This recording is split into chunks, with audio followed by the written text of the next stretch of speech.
खबर उत्तराखंड देख रहे हैं आप। लोकमंच न्यूज में आपका स्वागत है। मैं हूं आपके साथ सुरभि राजपूत। बुलेटिन की शुरुआत कर रहे हैं बड़ी और अहम खबर के साथ। प्रदेश में 11 से लेकर 18 मई तक कोरोना कर्फ्यू लागू। आवश्यक वस्तुओं के लिए दुकानें सुबह 7 बजे से लेकर 10 बजे तक खुली रहेंगी। आवश्यक सेवाओं से जुड़े विभागों में 50% स्टाफ ही बुलाए जाएंगे। दूसरे राज्य के यात्रियों को 72 घंटे पहले के RT-PCR जांच पर ही मिलेगा प्रवेश। शादी समारोह में हो सकेंगे 20 लोग शामिल। फिलहाल शादी समारोह स्थगित कर दी गई है। प्रदेश में शराब की दुकानें इस बार पूरी तरीके से बंद रहेंगी। तो संक्रमण की बढ़ती रफ्तार को देखते हुए उत्तराखंड में 11 से लेकर 18 मई तक कोरोना कर्फ्यू लगा दिया गया है। इस दौरान आवश्यक वस्तुओं के लिए सुबह 7 बजे से लेकर सुबह 10 बजे तक ही दुकान खुली रह पाएगी। आवश्यक सेवाओं से जुड़े सभी विभागों में सिर्फ 50% स्टाफ के साथ ही काम किया जाएगा। जिस तरह राज्य में लगातार संक्रमण बढ़ता जा रहा था और 9,600 की संख्या भी पहुंची, इसको सरकार की बहुत गंभीरता से सरकार इस तरफ देख रही थी और कई दिन से ये बात कही जा रही थी कि सरकार कड़े से कड़ा निर्णय लेने से पीछे नहीं हटेगी। और क्योंकि आज आवश्यकता आम आदमी के जीवन को बचाने की है और इसको देखते हुए आज सरकार ने पूरे राज्य में 11 तारीख 6 बजे से लेके और 18 तारीख 6 बजे तक 7 दिन कोविड कर्फ्यू लगाने का निर्णय लिया है, ताकि इस संक्रमण की चेन को तोड़ने का काम हो सके और आम आदमी के जीवन की रक्षा की जा सके। जिस तरह राज्य में लगा तो हल्द्वानी में सीएम तीरथ सिंह रावत करेंगे कोविड केयर सेंटर का निरीक्षण। सीएम मिनी स्टेडियम स्थित कोविड केयर सेंटर का करने वाले हैं निरीक्षण। MBP कॉलेज में 18 से लेकर 45 साल के लोगों के टीकाकरण का भी किया जाएगा शुभारंभ। सुशीला तिवारी अस्पताल जाकर कोविड मरीजों की व्यवस्थाओं का लेंगी जायजा। डीआरडीओ द्वारा बनाए जा रहे 500 बेड के अस्पताल का भी किया जाएगा निरीक्षण। मुख्यमंत्री के दौरे को लेकर तैयारियों में जुटा पुलिस प्रशासन। हुकुमनगरी आपको बता दें कि हल्द्वानी से CM Tirath Singh Rawat Covid care centre का निरीक्षण करने वाले हैं। सीएम मिनी स्टेडियम स्थित कोविड केयर सेंटर का निरीक्षण करेंगे। MBPG कॉलेज में 18 से लेकर 45 साल के लोगों के टीकाकरण का शुभारंभ किया जाएगा, जिसमें सुशीला तिवारी अस्पताल जाकर कोविड की मरीजों की व्यवस्थाओं का जायजा भी लेंगी। DRDO द्वारा बनाए जा रहे 500 बेड के अस्पताल का निरीक्षण किया जा रहा है। आपको बता दें, दौरान मुख्यमंत्री के दौरे को लेकर पुलिस प्रशासन तैयारियों में जुट गया है।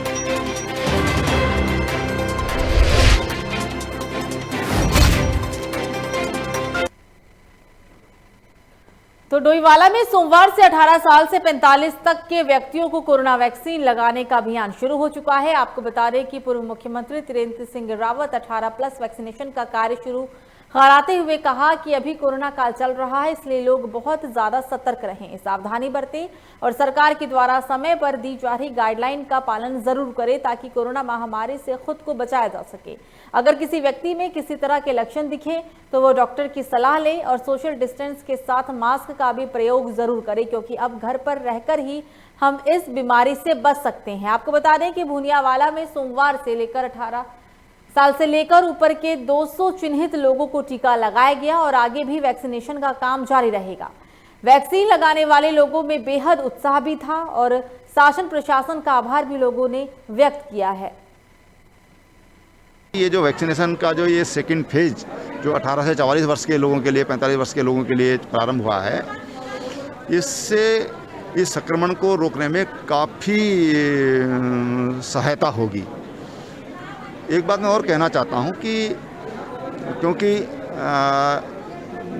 हो सकता है कि कुछ समय बाद ब्लड की ज़रूरत पड़े, बड़े अस्पतालों में ब्लड की कमी भी हो सकती है, क्योंकि जो ब्लड डोनर है वो मैक्सिमम इसी एज ग्रुप का होता है। और इससे मैं ये भी कहना चाहूँगा तमाम नौजवानों से कि जिन्होंने अभी ये टीका नहीं लगाया है वो रक्तदान ज़रूर कर लें। रक्तदान करने से हम कुछ लोगों की जान बचा सकते हैं, क्योंकि इस टीकाकरण के बाद 1 महीने तक ब्लड डोनेशन नहीं कर सकते हैं।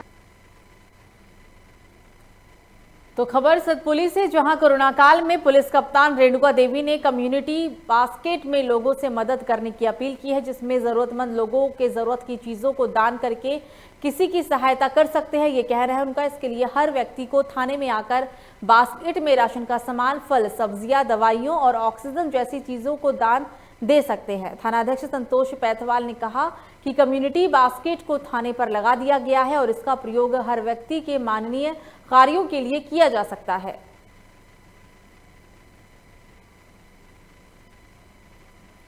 तो सतपुली से हम आपको ये पूरी खबर बता रहे हैं, जहां कोरोना काल में पुलिस कप्तान रेणुका देवी ने कम्युनिटी बास्केट में लोगों से मदद करने की उन्होंने अपील की है, ताकि जरूरतमंद लोगों के जरूरत की चीजों को दान देकर लोगों की सहायता की जा सके।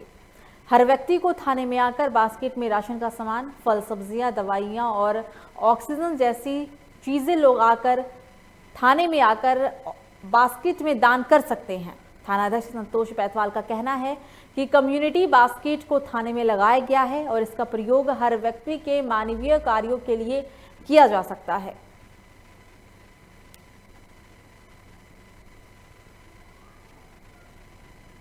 तो खबर हल्द्वानी से, जहां कुमाऊं की सबसे बड़ी मंडी पर प्रशासन ने सख्त निर्देश जारी कर दिए हैं, जिसमें कोरोना के बढ़ते मामलों को देखते हुए मंडी में माल वाहन के अलावा किसी भी 2 पहिया वाहन और 4 पहिया वाहन का प्रवेश अब वर्जित रहेगा। इसके साथ ही छोटे खुदरा व्यापारियों को मंडी में सुबह 8 बजे से प्रवेश कर फल सब्जी की खरीदारी करके सुबह 9 बजे तक सभी व्यापारियों को मंडी से बाहर जाने के भी निर्देश जारी किए गए। एसपी सिटी जगदीश चंद्र ने कहा कि अगर मंडी में कोई भी ऐसा व्यक्ति मिलता है जो बिना मास्क के घूम रहा हो, उस पर पुलिस सख्त कार्रवाई करेगी। मंडी में हमने संक्रमण को फैलने से रोकने के लिए एक विस्तृत बैठक की व्यापारियों के साथ, जिसमें हमारे एसपी सिटी साहब, सीओ, सचिव मंडी और व्यापारी, उनके जो प्रतिनिधि हैं वो उपस्थित रहे। उनके साथ कई निर्णय लिए गए, जिसमें से पहला निर्णय ये है कि 8 बजे तक ही मंडी में कोई भी प्रवेश करेगा। 9 बजे तक जितने लोग प्रवेश किए हैं वो मंडी से बाहर चले जाएंगे। 9 बजे के बाद जो पहाड़ों पे सब्जियां वगैरह जाती हैं उसकी तैयारी की जाएगी और कोई भी जो है खुदरा वहाँ पर बिक्री नहीं की जाएगी मंडी में। और इसी तरीके से जो भी मास्क वगैरह नहीं प्रयोग कर रहे हैं उसके लिए मंडी के जो हमारे इंचार्ज हैं वो और सचिव के स्तर से कड़ी कार्रवाई की जाएगी। तो कोरोना कर्फ्यू में लगातार पुलिस अधिकारी सड़क पर उतरकर काम कर रहे हैं। पुलिसकर्मी रात दिन चेकिंग करने में जुटे हुए हैं। हल्द्वानी में एसएसपी खुद कर्फ्यू का जायजा लेने के लिए निकले। आपको बता दें कि पुलिस की जो टीम चेकिंग पर रहती है उसको एसएसपी खुद ब्रीफ भी करते हैं। आपको बताते चले कि चेकिंग करने वाले पुलिसकर्मियों से सुझाव भी लिए जा रहे हैं। इसके अलावा जिले में मिशन हौसला भी चलाया जा रहा है, जिसके तहत पुलिस को सूचना मिलने पर जरूरतमंद लोगों को ऑक्सीजन सिलेंडर, खाना या अन्य जरूरी सामग्री भी उपलब्ध कराए जा रहे हैं। जिले में प्लाज्मा डोनेट करने के लिए भी लोगों को जागरूक करने का काम किया जा रहा है, जिससे कोरोना मरीजों की जान बचाई जा सके और साथ ही कर्फ्यू में नियमों का उल्लंघन कर अनावश्यक घूमने वालों पर कार्रवाई भी की जा रही है।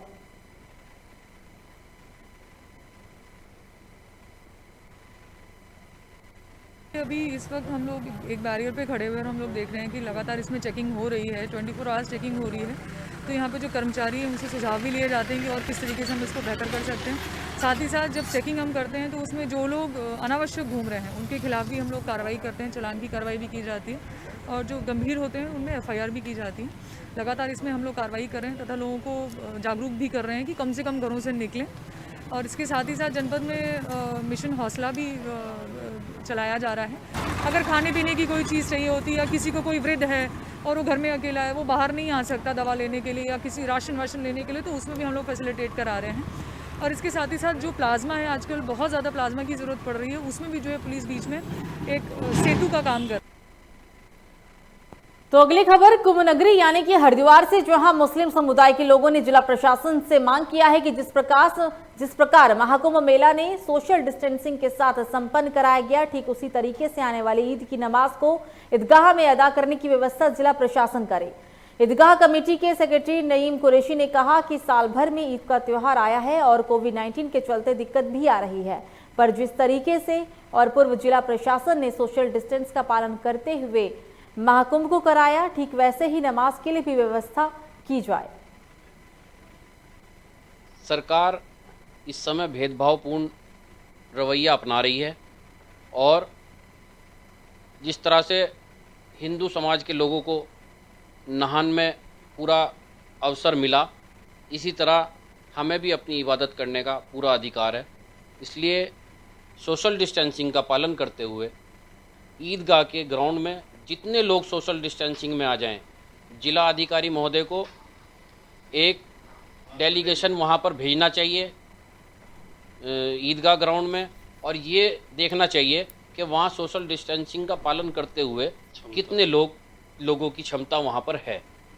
मीडिया के माध्यम से माननीय शासन और प्रशासन जिलाधिकारी महोदय को ये कहना चाहते हैं कि साल भर में ईद का त्यौहार आया और कोविड के चलते हुए दिक्कतें भी दरपेश आ रही हैं, लेकिन और पर्व जो हुए हैं उनको मद्देनज़र रखते हुए हम जिलाधिकारी महोदय से ये कहते हैं कि जिस तरह डिस्टेंसिंग का पालन उनसे कराया है, मास्क लगा के सैनिटाइज़र करके डिस्टेंसिंग से, तो ये मुस्लिम समाज के लोगों में भी ये है कि वो भी चाहते हैं कि ईदगाह में नमाज अदा करें।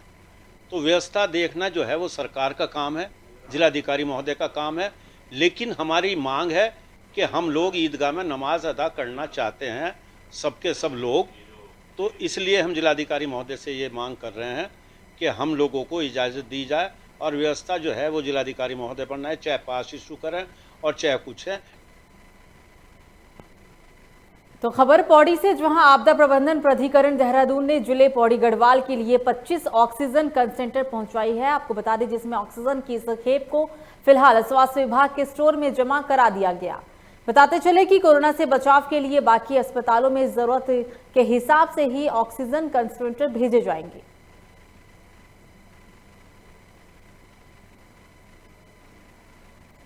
तो कोरोना की बढ़ती रफ्तार को देखते हुए आपदा प्रबंधन प्राधिकरण देहरादून ने जिला पौड़ी गढ़वाल के लिए 25 ऑक्सीजन कंसंट्रेटर पहुंचाई है, जिसमें ऑक्सीजन की इस खेप को फिलहाल स्वास्थ्य विभाग के स्टोर में जमा करा दिया गया है। आपको बता दें कि इस दौरान कोरोना से बचाव के लिए बाकी अस्पतालों में अगर जरूरत पड़ती है तो ऑक्सीजन कंसंट्रेटर डिलीवर किए जाएंगे।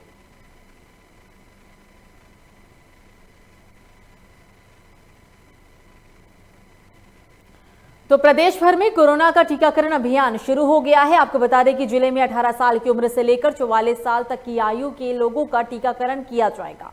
आज ऋषिकेश के एक स्कूल में टीकाकरण के शुभारंभ पर विधानसभा अध्यक्ष प्रेमचंद अग्रवाल पहुंचे, जहां स्थानीय लोगों ने विधानसभा अध्यक्ष का उद्घाटन समारोह में आने पर विरोध जताते हुए मुर्दाबाद के नारे लगाए हैं।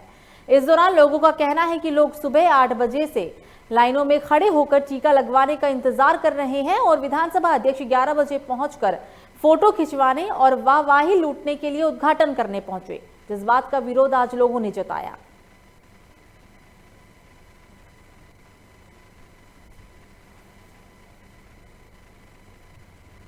तो खबर रुड़की से, जहां कलियर विधानसभा क्षेत्र के रामपुर में सड़क निर्माण को लेकर ग्रामीणों ने विरोध जताया है। ग्रामीणों का कहना है कि सड़क खुदाई करके सड़क का निर्माण कराया जाए ताकि उनके मकान गहराई में जाने से बच सकें।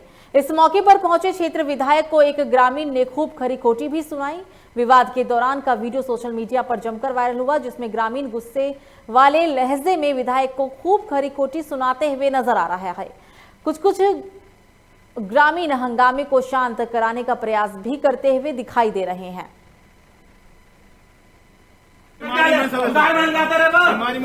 तेरे पैसे मार रखे, कभी उधार लिया तेरे रिश्तेदार तो, कभी तेरे पे ठेकेदारी सड़क मांगी, मुझे काम देने वाला अल्लाह, 2 रोटी मिल ली, सब मिल ली, सारा गाड़ आ रहा, कहीं तेरा भी तेरा। अरे तुम इसके लिए 20 घंटे जा सकूँ तो 2 घंटे बोल भी तो सकूँ। अन्नी पर दारनी में स्कूटी में मिला, स्कूटी में तेरी साथ में मिला में। अरे एक बता दे, अगर तेरे साथ कुछ मांगा, एक चवन्नी नहीं हो या तेरे से मांगा कुछ देने वाला अल्लाह, क्या वो कुछ भी नहीं दे दिया तेने तो जेल भिजवा रहा मुझे, और क्या भिजवा जेल? जेल वाले आदमी रखते जमानत नहीं होती, मर्डर करवा रहे, मर्डर की धमकी दवा रहा था मुझे। क्या कह रहा था? 3 महीने पहले क्या कहा था तेने? गोली मरवा दूंगा तेरा। क्या कहा था तेने? गोली मरवा। क्या कहा था तेने? गोली मरवा दूंगा, मरवा। हक के लिए बोल लूंगा, अपने लिए नहीं बोलना, बोल लूंगा। सिर्फ भैया अरे ना बना घर का बना रहा था, वोट दे रखे लोगों ने, वोट दे रखे, वोट चला जब वोट दे रखे, हाँ वोट दे रखे वोट। तो अब खबरों में आगे बढ़ते हैं और अब बात करते हैं उत्तरकाशी की, जहां सोमवार को पुरोला पुलिस ने अपने कर्तव्यों का पालन करते हुए कोरोना से मरे एक व्यक्ति का दाह संस्कार किया। आपको बता दें कि मृत्यु की सूचना मिलते ही थाना अध्यक्ष प्रदीप तोमर के द्वारा तत्काल कोरोना मरीज के शव को एसडीआरएफ टीम के सहयोग से एम्बुलेंस की मदद से यमुना नदी के तट पर ले जाया गया और शव का दाह संस्कार विधिवत कोरोना नियमों के तहत किया गया। तो खबरों में आगे बढ़ते हैं। आम आदमी पार्टी के प्रदेश उपाध्यक्ष शशिपाल रावत के नेतृत्व में आम आदमी पार्टी के कार्यकर्ताओं ने उप जिलाधिकारी से बातचीत की है। आपको बता दें कि बैठक में चर्चा की गई कि पार्टी कार्यकर्ता किस तरह से कोविड-19 के पीड़ित लोगों की मदद कर सके और मृतक के शवों को उनके स्थानों तक पहुंचाया जा सके। इस माननीय कार्य पर उप जिलाधिकारी ने कहा कि आम आदमी पार्टी के कार्यकर्ता शासन प्रशासन की मदद कर रहे हैं और ये समय मदद करने का है। जितनी हम एक दूसरे की मदद करेंगे उतना ही मानवता के लिए एक अच्छा मिसाल होगा। हम जो उप जिलाधिकारी महोदय से मिले हैं कि हम लोग पहले भी हमारे वॉलंटियर तैयार हैं कि जो कोविड पेशेंट बॉडीज हैं उनको अगर इधर उधर ले जाना तो हम लोग उसके लिए तैयार हैं। और आज हमने रजिस्ट्रेशन भी करवाया अपना और इसके बाद जल्दी उप जिलाधिकारी महोदय ने भी कहा कि वैक्सीनेशन 2-3 दिन में मैं जल्दी वॉलंटियर्स को लगवा दूंगा। तो इसी चर्चा इसी पर बात हुई। लेकिन इसके साथ ही सरकार से मैं मांग करना चाहता हूं कि नैनीताल ज़िले में जिस ज़िले में सीएम साहब आज जो है वैक्सीनेशन का उद्घाटन कर रहे हैं हल्द्वानी में, इसमें जो है मात्र 5 सेंटर उनके द्वारा बनाए गए जबकि सेंटर अधिक। तो लालकुआं में लगातार बढ़ रही कोरोना संक्रमण को देखते हुए नगर पंचायत की ओर से सैनिटाइजेशन का काम किया जा रहा है। आपको बता दें कि पंचायत की ओर से शहर में सैनिटाइजेशन का कार्य करवाया जा रहा है। इधर नगर पंचायत के अधिशासी अधिकारी राजू नाबियाल ने कहा कि शासन प्रशासन के आदेशानुसार प्रदेश कोरोना महामारी के संक्रमण को देखते हुए शहर में सैनिटाइज अभियान को और तेज कर दिया गया, जिसको लेकर नगर पंचायत क्षेत्र के अंबेडकर नगर, गांधीनगर, आजाद नगर सहित आसपास के इलाकों में सैनिटाइज और फॉगिंग की गई। उन्होंने ये भी कहा कि सैनिटाइज के साथ साथ शहर में बढ़ते मच्छरों की तादाद और मौसमी बीमारी की रोकथाम के लिए भी शहर के विभिन्न क्षेत्रों में भी फॉगिंग करने का कार्य किया जाएगा।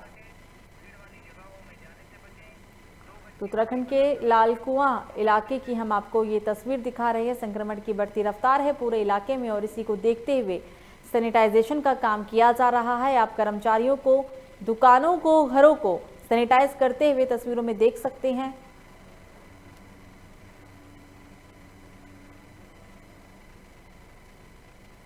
खबरों में आगे बढ़ते और अब बात करते हैं अगली खबर की। महाराणा प्रताप चौक से नकुलिया चौराहे तक रोड के दोनों तरफ पीडब्ल्यूडी विभाग द्वारा नाला निर्माण किया जा रहा है। बता दें नाला रोड से लगती हुई जितनी भी गलियां हैं नाला उससे भी ऊंचा बनाया जाएगा, जिस कारण पीछे गलियों में रहने वाले लोगों के घरों में जलभराव होने की स्थिति पैदा हो गई है। गलियों में रहने वाले लोगों का कहना है कि निर्माणाधीन नाले में बन जाने के बाद बारिश के मौसम में सभी नालियां पानी में डूब जाएगी। पालिका अध्यक्ष हरीश दुबे ने कहा कि घरों में अत्यधिक पानी भी भर जाएगा।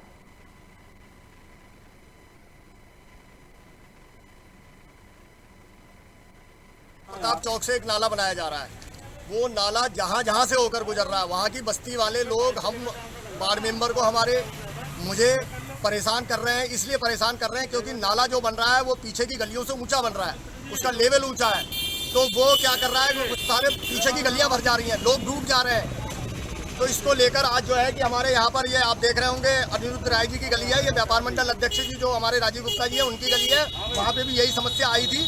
तो इसके लिए मुझे बुलाया गया है। ठेकेदार साहब भी इसमें मौके पे उपस्थित हो गए। रही को कहते कहते थक जाते हैं, जेई हो रही आता नहीं है, इनको कोई लेना देना नहीं है। इनको तो मतलब यह है कि इनका नाला बन जाए, फटाफट इनकी पेमेंट हो जाए, पीछे लोग डूब जाएं, मर जाएं, इससे इनको कोई लेना देना नहीं है। जनता से कोई सरोकार नहीं है। तो लालकुआं में अंबेडकर नगर वार्ड नंबर 1 में स्थित देवी मंदिर में स्थापित शिवलिंग को अराजक तत्वों द्वारा तोड़ने का मामला सामने आया। लोगों का आरोप है कि किसी स्थानीय व्यक्ति ने ही मंदिर से शिवलिंग को तोड़कर दूर फेंका है। घटना की जानकारी मिलते ही मौके पर पहुंचे कोतवाल संजय कुमार ने पुलिस की टीम के साथ घटनास्थल का निरीक्षण किया। आपको बता दें कि नगर में अराजक तत्वों ने मंदिर में बने शिवलिंग को तोड़कर क्षेत्र का माहौल बिगाड़ने की कोशिश की है।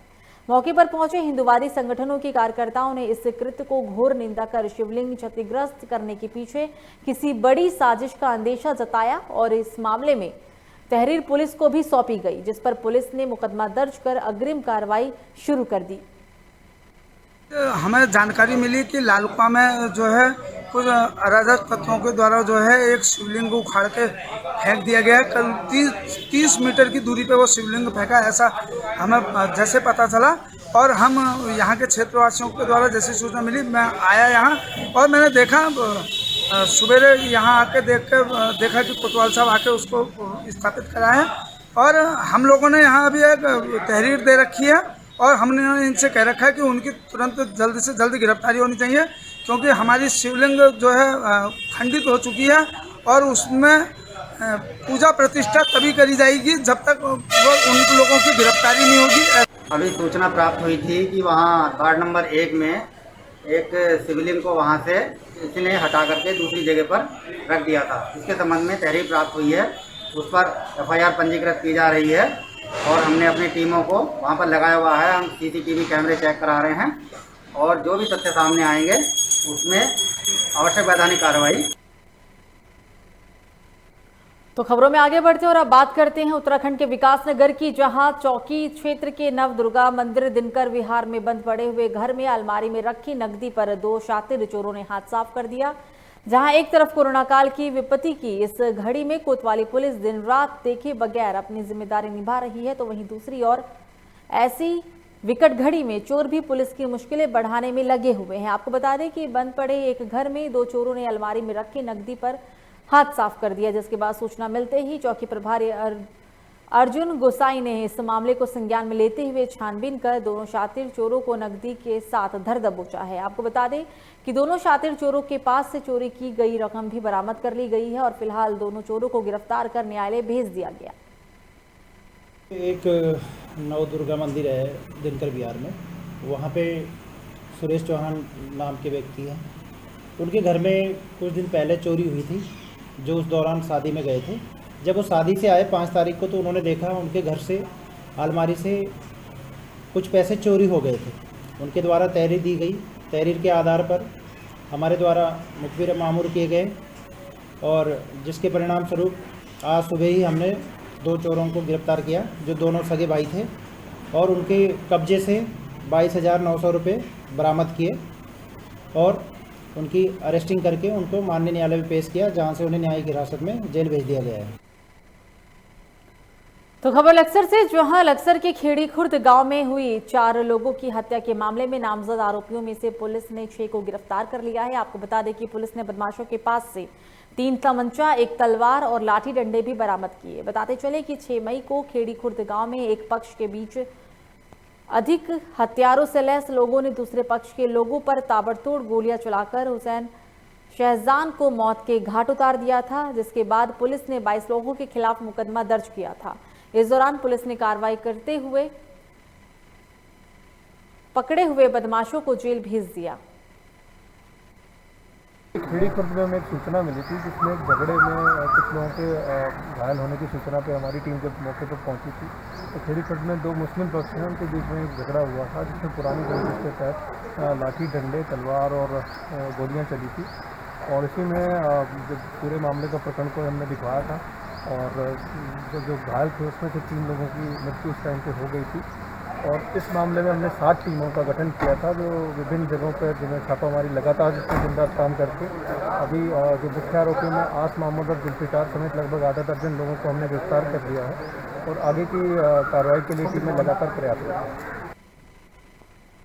तो हरिद्वार के सलीमपुर गांव में, जहां एक ही परिवार के 2 नाबालिग बच्चे संदिग्ध परिस्थितियों में शुक्रवार को लापता हो गए थे, लोगों के लाख ढूंढने पर भी उनका शव घर के बराबर में बने गोदाम में खराब कार में मिला है, जिसे देखकर लोगों के होश उड़ गए और तुरंत पुलिस को इस मामले की जानकारी दी गई। वरिष्ठ पुलिस अधीक्षक SP सिटी और CO सदर हरिद्वार ने घटनास्थल का जायजा लिया और पुलिस ने शवों को कब्जों में लेते हुए गोदाम को भी सील कर दिया। दोनों नाबालिग बच्चों के शव मिलने से परिवार में कोहराम मच गया है। पुलिस ने परिवार की आश्वासन दिया है कि आरोपियों को जल्द ढूंढकर उनके खिलाफ सख्त कार्रवाई की जाएगी। फरहान और अरहान 2 7-8 साल के बच्चे थे, बहुत गरीब मजदूर परिवार के बच्चे थे। 3-4 दिन से उसमें SHO Ranipur, CO, SP, SSP सब लगे हुए थे। आज बगल में ही जो है एक गैराज है, गैराज में गाड़ी कोई पुरानी खड़ी है, उस गाड़ी में उन दोनों बच्चों की डेड बॉडी मिली है और डेड बॉडी से संभवतः लगता है कि उनका मर्डर किया गया है। कुछ चोट के और ब्लड के निशान हैं और अभी पुलिस बरामद करके लेगी। बाकी सब चीज़ें तो पीएम के बाद ही पता चल पाएंगी। तो इसके मुलजिम हैं जो कातिल हैं उनको सख्त से सजा दी जाएगी और पूरा गांव इसकी घोर निंदा करता है और पूरा गांव जो है पीड़ित परिवार के साथ है। 7 तारीख रात को हमारा रानीपुर कोतवाली में सूचना मिली कि सलीमपुर क्षेत्र में 2 बच्चे हैं जो 8 साल का है, 7 साल का है, वो दोनों मिसिंग करके तत्काल रूप से जो है हमने गुम शुरू इसका जो है वो वहाँ कायम किया था और हमारा विभिन्न टीम गठित करके जो है लगातार हम प्रयास कर रहे थे।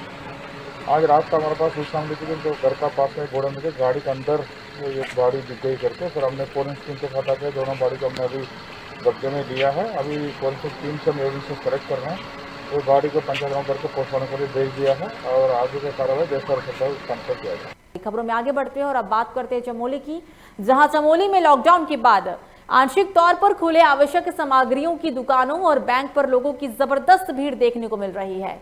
लोग सुबह से ही बैंकों के बाहर भीड़ इकट्ठा करके बैंक खुलने का इंतजार करते हुए नजर आ रहे हैं। दुकानों में भी कुछ ऐसा ही नजारा देखने को मिला। लोग सरकारी गाइडलाइन का बिल्कुल भी पालन करते हुए नजर नहीं आए। जबरन सभी सामानों का क्रय विक्रय धड़ल्ले से होता हुआ देखा गया। इसकी भनक लगते ही चौकी प्रभारी विनोद चौरसिया और तहसीलदार सुरेंद्र सिंह देव के नेतृत्व में प्रशासन भीड़ को नियंत्रित करने के लिए मशक्कत करती हुई नजर आई। वो लोगों को सोशल डिस्टेंसिंग के साथ बैंकों में लाइन लगाने के लिए भी कहती हुई नजर आई है, लेकिन लोगों को पुलिस का भी कोई भी असर देखने को नहीं मिला है। असल में लोगों में जो है भ्रम की स्थिति बन चुकी है। लोग ये समझ रहे हैं कि अभी लॉकडाउन बढ़ सकता है, इसलिए लोग घबराहट से घरों से निकल रहे हैं, सामाजिक दूरी का जो पालन नहीं कर रहे हैं, सरकार की जो कोरोना की गाइडलाइन है उसका पालन नहीं कर रहे और अनावश्यक भीड़ जो है बैंकों में लगा रहे हैं। जबकि स्पष्ट निर्देश है कि जिनके काम है वही बैंक में आए, तो लोग जो है घबराहट में बैंकों में जो है लंबी लंबी लाइनें लगा दे रहे हैं और बाजार में अनावश्यक रूप से घूम रहे हैं। कुछ दुकानदार भी जो है ये सोच रहे कि ग्राहक आ जाएंगे तो वो अपनी दुकानों के आगे से खड़े, उससे भी जो है अनावश्यक भीड़ बढ़ रही है। तो अगली खबर लक्सर से, जहां एसडीएम ने 2 दिन पहले सील किए गए नगर के मेडिकल स्टोर को खोलकर ड्रग्स विभाग की टीम के साथ विधिवत निरीक्षण किया है। इस दौरान टीम ने मेडिकल स्टोर से कई दवाइयों के सैंपल भी जब्त किए। टीम प्रभारी सहायक ड्रग कंट्रोलर एसएस भंडारी ने कहा कि मेडिकल स्टोर स्वामी अमित कुमार के पास मेडिकल स्टोर का रिटेलर का लाइसेंस है, जिसकी वैलिडिटी सिर्फ 2025 तक ही है। लिहाजा इसी आधार पर एसडीएम ने उन्हें मेडिकल स्टोर की सील खोलकर जांच करने के 3 आदेश भी दिए थे। भंडारी के मुताबिक टीम ने मेडिकल स्टोर से कई दवाइयों के सैंपल भी लिए हैं, जिन्हें जांच के लिए भेज दिया गया। का जो खतरा है उसके मद्देनजर निरीक्षण के द्वारा किया गया है फर्म का, तो उनके द्वारा अवगत कराया गया है, जो हमारे विभाग को उन्होंने पत्र प्रेषित किया है कि उक्त जो है फर्म पर एक जो मेडिकल स्टोर जो संचालन हो रहा है होलसेल का लाइसेंस है और अवैध रूप से चल रहा है। तो इसी परिप्रेक्ष्य में हमारे द्वारा जो है उनके पत्र का संज्ञान लेते हुए हमारी टीम ड्रग विभाग की टीम यहाँ पर आई है और इसका जो है अवलोकन किया जा रहा है और इसकी सील को फिलहाल तो खुलवाया गया अग्रिम कार्रवाई के लिए और मौके पर निरीक्षण किया जा रहा है कि इनका लाइसेंस कब तक वैध है, लाइसेंस है या नहीं है। और दूसरा जो संदिग्ध दवाइयाँ हैं उनका हम नमूना ले रहे हैं परीक्षण हेतु। तो वहीं बढ़ते कोरोना संक्रमण के बीच ऑक्सीजन की भारी कमी के कारण इलाके में हाहाकार मचा हुआ है और कई लोग ऑक्सीजन ना मिलने के कारण मौत की गहरी नींद में सो गए हैं। वहीं कुछ ऐसे भी हालात हैं कि ब्लड बैंकों के भी नजर आने लगे हैं। इन दिनों खून की बेहद कमी देखी जा रही है, जिसके चलते थैलेसीमिया से पीड़ित बच्चों को खून की पूर्ति करना भी अब भारी पड़ता हुआ नजर आ रहा है। डॉक्टर द्वारा परिजनों को कहा गया है कि वे स्वयं ही खून का इंतजाम करें। आपको बता दें कि ब्लड बैंकों में ब्लड की कमी इसलिए हो रही है कि इन दिनों ब्लड डोनेट कैंप नहीं लगाए जा पा रहे हैं और ना ही लोग रक्तदान करने में ही दिलचस्पी दिखा रहे हैं। ऐसे में ब्लड बैंकों में खून की बेहद कमी महसूस हो रही है। बता दें आपको कि रुड़की सिविल अस्पताल में 56 थैलीसीमिया के बच्चों का रजिस्ट्रेशन हुआ। थैलीसीमिया से ग्रसित बच्चों को महीने से 1 से 2 बार ब्लड चढ़ाया जाता है, जो कि महीने में 100 यूनिट से अधिक होता है। लेकिन कोरोना संक्रमण के चलते सिविल अस्पताल में कोई भी ब्लड कैंप नहीं लगा, इसलिए अस्पताल प्रबंधन के सामने भी एक बड़ी समस्या उत्पन्न होने लगी।